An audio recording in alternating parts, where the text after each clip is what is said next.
What if I told you there's a raised bed you can build this weekend out of dead logs, kitchen scraps, and dirt that waters itself, feeds itself, and actually gets more productive every single year for the next 20 years? I know how that sounds. I thought the same thing the first time I heard about it. I ignored it for 2 full seasons because it sounded like some internet gardening myth that couldn't possibly hold up in real life. But then I built one. And I'm not exaggerating when I say it changed how I think about soil, about watering, about what a garden bed is even supposed to do. The technique is called Hügelkultur. It's German. It literally means mound cultivation. And the story behind it, who invented it, why it works, and why almost nobody in modern gardening talks about it, is one of the most fascinating things I've ever dug into. German and Austrian farmers figured this out over 60 years ago.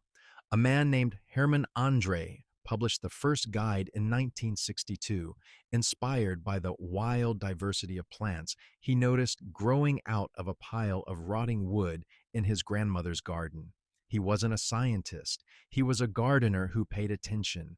And what modern soil researchers are finally confirming is what those Central European growers already knew, that buried, decomposing wood becomes a self-sustaining water reservoir and fertility engine that outperforms anything you can buy in a bag. Meanwhile, most of us are out here hauling hoses, buying amendments and replacing raised bed soil every few years like that's just what gardening costs. It doesn't have to be. I grew up watching my grandfather pile brush and scrap wood behind his garden shed, and I never once asked him why. Now I know. Today, I'm going to show you 7 secrets of hugelkultur that will change the way you think about raised bed gardening forever. Stick around because number 4 on this list involves a water retention trick so effective that researchers measured a 50% increase. And you can do it with wood you probably already have in your yard. And number 7 is so simple and so powerful that it might be the reason you never buy another bag of garden soil again. Make sure you hit that subscribe button because we post videos every week that'll help you grow more food with less work and take back control of what your family eats. So let's get into it. Number 1, the right wood. This is where most people mess up their first hugelkultur bed, and I'll be honest, I almost did too. I had a pile of old cedar fence posts and I thought, perfect, free wood. Let's bury it. That would have been a disaster. See, cedar is loaded with natural compounds that kill the very fungi and microbes your bed depends on. It's rot resistant, brisantum, which is great for a fence and terrible for a garden bed that works by rotting. The same goes for black locust, redwood, juniper, and Osage orange. And black walnut is in its own category of bad. It produces a toxin that poisons plants up to 80 feet away. What you want instead is wood that decomposes willingly. Alder, birch, cottonwood, poplar, apple, maple, aspen, these are your best friends. Cottonwood is my personal favorite because when it's saturated, it basically doubles in weight with water. That's a sponge, not a log. Use a mix if you can. Softwoods like pine and spruce on the upper layers, where they'll break down in 3 to 8 years. Hardwoods at the bottom, where they'll persist for 10 to 20. And here's the tip I wish someone had given me early. Use a combination of partially rotted and fresh wood.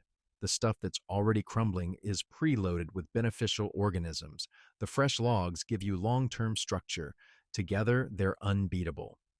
I started doing this 3 seasons ago, and the difference was obvious by midsummer.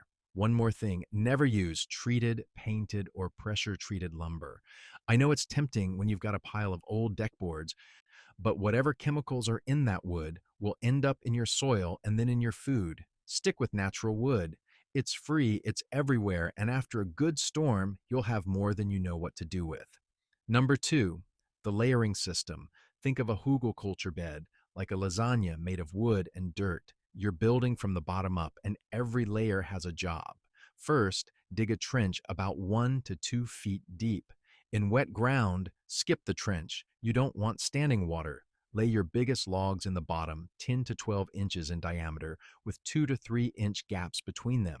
Those gaps matter. They let soil and air work their way in.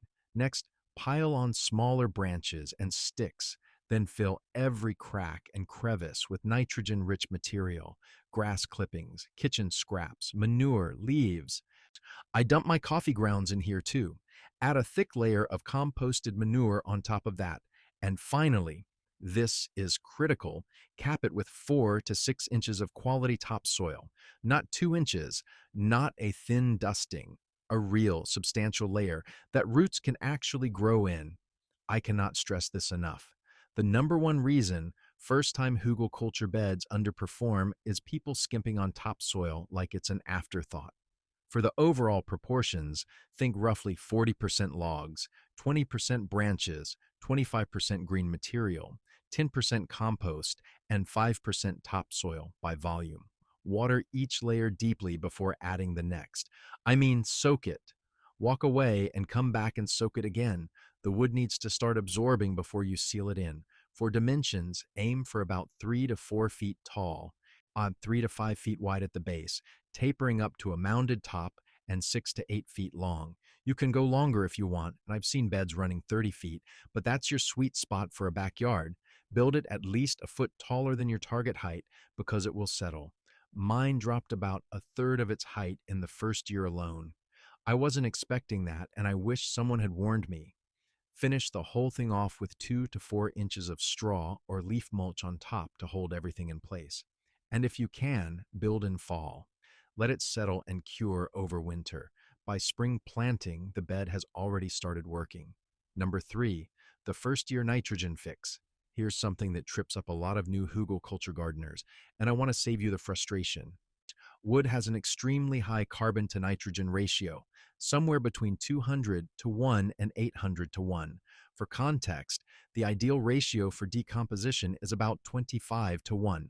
So when microbes start breaking down all that carbon, they pull nitrogen from the surrounding soil to fuel the process. This is called nitrogen immobilization, and it sounds scarier than it is. Researchers found that large log pieces are broken down mostly by fungi, which are far more nitrogen efficient than bacteria.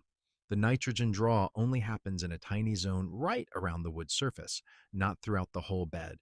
With a proper topsoil cap of 4 to 6 inches, most plant roots never even reach the affected zone. Still, year 1 is not the time to plant heavy nitrogen feeders. Skip the broccoli, the corn, the spinach. Instead, I just plant nitrogen-fixing crops: beans, peas, clover, fava beans. They'll actually add nitrogen back into the soil while they grow. I also do potatoes, radishes, and herbs in year 1 beds. An Austrian farmer named Sepp Holzer, the man who probably did more for hugelkultur than anyone else, planted squash and cucumbers in his first year beds, and one grower following his methods pulled 120 pounds of cucumbers and 42 pumpkins from just 2 beds. So don't think year 1 is a throwaway. It's just a different kind of productive. And honestly, once you see those beans thriving in a bed you built from scrap wood and scraps, you start to understand that this system was designed to work from day 1, just not in the way you expected. Number 4, the sponge effect. This is the one I told you to stick around for. And it's the heart of why hugelkultur works the way it does. Wood is made of millions of tiny hollow tubes. As fungi break those tubes apart over months and years, the wood becomes increasingly porous. Like a sponge that keeps getting better at holding water, white rot fungi eat through everything, including the tough structural fibers, creating soft, absorbent material. Brown rot fungi leave behind a porous skeleton. Either way, the wood transforms into a water reservoir that sits right under your plant's root zone. Researchers confirmed that adding woody material to soil increased water holding capacity by up to 50% in controlled studies. Now, here's where the timeline gets counterintuitive and where I got frustrated my first year. In year 1, the bed actually needs more water than a regular bed. That dry wood is pulling moisture from the soil around it before it can give anything back. Don't panic. By years 2 and 3, the wood has sponged up enough moisture and decomposed enough to start releasing water back. By years 4 through 7, if you're getting normal rainfall, you may not need to water at all. I have a 5-year-old bed against my south fence that I haven't touched with a hose since July of its 3rd summer. It just takes care of itself. That's not magic. That's decomposing wood doing exactly what nature designed it to do. Now, if you're finding this valuable and you're starting to realize just how much has been hiding in a plain sight, do me a huge favor. Hit that like button right now. It helps this reach people who are tired of overcomplicating something as ancient as growing food in dirt. And if you haven't subscribed yet, click that button and ring the bell. We're building a community of backyard growers who believe that simplicity and working with nature will always beat expensive complexity. All right, let's keep going because we're just getting to the truly remarkable ones. Number 5, the soil warming advantage. This one surprised me when I first measured it, and it's a huge deal if you garden in a cold climate.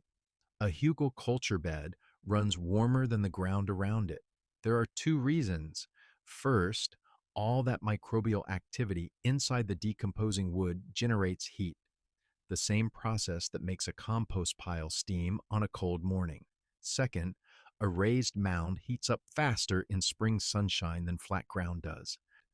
The combination gives you soil that can be 5 to 8 degrees warmer in early spring compared to a conventional bed at the same depth. One grower in Alabama measured his bed at over 82 degrees when the air was only 61.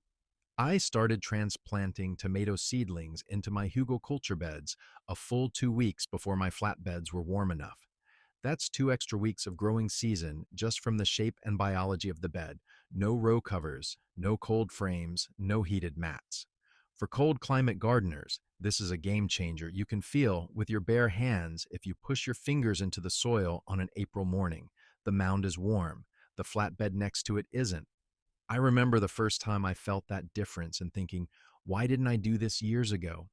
If you're in zones 4 through 6, and this alone might justify building one, you're effectively bumping your growing zone up by half a step just with the structure of the bed. And the warmth isn't just at the surface, it radiates through the root zone. Plants establish faster.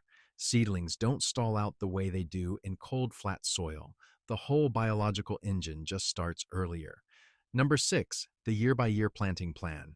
I want to give you a simple roadmap because the bed changes character every year and you should be planting accordingly. Year 1, like I mentioned, is all about nitrogen fixers and low-demand crops: beans, peas, potatoes, herbs, radishes. Year 2 is when things open up. The nitrogen tie-up fades and you can plant tomatoes, peppers, leafy greens, brassicas. This is also the year I put in berry bushes. Years 3 through 5, that's when the productivity surge hits. Your harvests will multiply noticeably. Fungal networks are established. Nutrients are flowing. The sponge effect is peaking. Plant anything you want. Years 5 through 10 is peak performance, self-sustaining, minimal irrigation, no fertilizer needed. Your heavy feeders will thrive without a single amendment. And years 10 through 20, the wood has largely converted into deep, dark, gorgeous humus. The bed still produces beautifully, especially for perennials, but it starts functioning more like a standard raised bed. At that point, you can either add new logs and restart the cycle or just enjoy the incredible soil you've built. I think of it like this. You do one hard weekend of work and you get paid back in increasing returns for 2 decades. Where else in gardening does that happen? One more practical tip: use the shape of the bed to your advantage. Plant drought-tolerant herbs like thyme and oregano along the top of the mound where it dries fastest. Put your squash and greens on the sides where moisture collects. And tuck water-loving crops near the base. You've basically got 3 different microclimates in one bed. I grow Mediterranean herbs and cucumbers in the same bed, and they both do great because they're in different zones of the mound.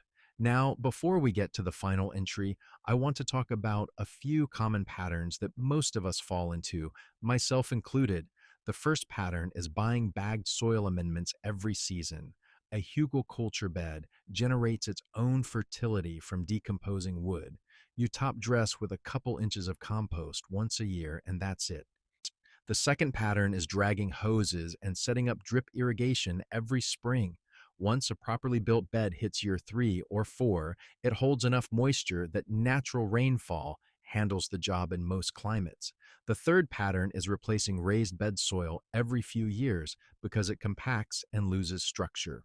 A hugelkultur bed does the opposite. It builds structure over time as wood breaks into humus. And the fourth pattern is treating the garden like it needs constant management and intervention. The whole philosophy of hugelkultur is that you front load the effort and then nature runs the system. I used to garden like everything needed my hand on it every single day. This approach taught me to step back. And here we are at number 7, the one I saved for last because it represents everything we've talked about today. The 20-year payoff.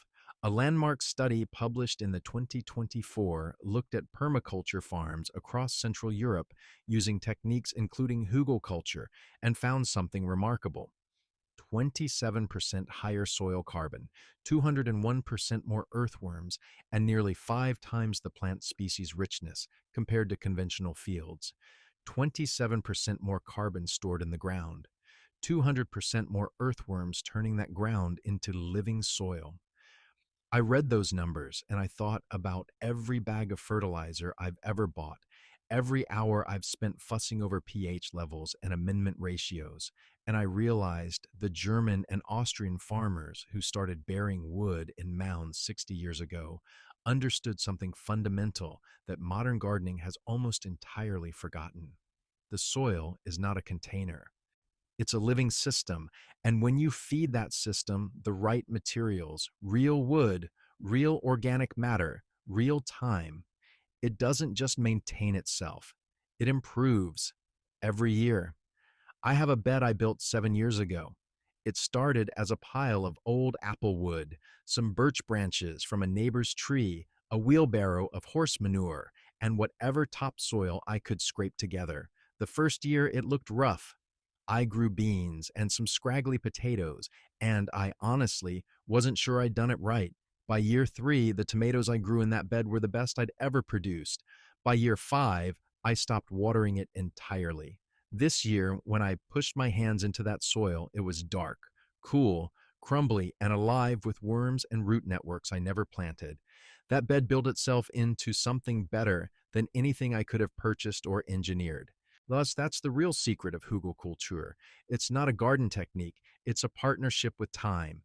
You give the soil what it needs: wood, water, patience, and it gives you back more than you put in every single year. And the most beautiful part, anyone can do it. You don't need special tools. You don't need expensive materials. You need dead wood, green waste, dirt, water, and the willingness to trust that nature knows what it's doing. Our grandparents knew this. The German farmers knew this. Sepp Holzer proved this on an Austrian mountainside at 4,500 feet elevation, growing citrus trees where everyone told him nothing could survive. The knowledge was never lost. We just stopped paying attention. I think about this a lot. We live in an era where you can buy a $40 bag of custom soil blend, a $200 drip irrigation system, and a subscription service that ships fertilizer to your door every month. And none of it, not one bit of it, will build you a garden bed that gets better on its own. That takes wood, time, biology, and the willingness to let go of the idea that more inputs means better results. Hugelkultur taught me the opposite. Less is more, slower is faster. And the best thing you can do for your garden is build something, plant it, and then get out of the way. If you take one thing from this video, let it be that. You don't need to buy your way to a productive garden. You need to build one that grows itself. If you learned something today, hit that like button. It genuinely helps other growers find this. Drop a comment below. Are you team build it this weekend? Team wait for fall? Or team I already have one?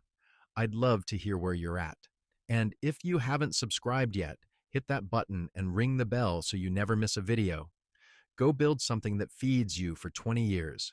Your soil is waiting.